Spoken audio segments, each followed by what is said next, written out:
first வாங்குறது அவருக்கு போச்சு ஆண்டா இன்னும் விடக்கூடாது இருந்தோம் நல்லா இருக்கும்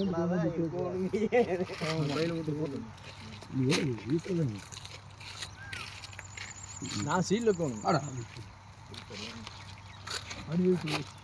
வேற சீல் வச்சிருக்கிறேன் முதுகிலே வச்சிருக்கிறேன் அடியில் வச்சிருக்கு திருப்பி வச்சுக்கலாம் அடியில் எதிர்பார்க்க எப்படி வெள்ளை வெள்ளை சூப்பராக இருக்குது எப்படி அடி நல்லா இருக்குது காயத்துக்கு பதில் இதே வச்சலாம் பயங்கரமாக இருக்குது 10 கடுமூணு கீழே கொடுத்தோம்னு தெரிய போச்சு ஆனால் செந்திரண்ணா சரிடா இதெல்லாம் போய் விடு ரெண்டு பக்கம் போய் விடு மொத்தம் விடுவா அவனுக்கு சரிங்களா சீனி அது பால் கறிக்கிட்டு கொடுத்துட்டோம் பால் கறி கையில் ரெண்டு வச்சுருக்கோம் கீரை வச்சா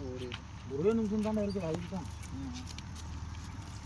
அது புறா ரெண்டு கையில் எடுக்கணும் அதையும் எடுத்துடலாம் எடுத்து அப்புறம் நானும்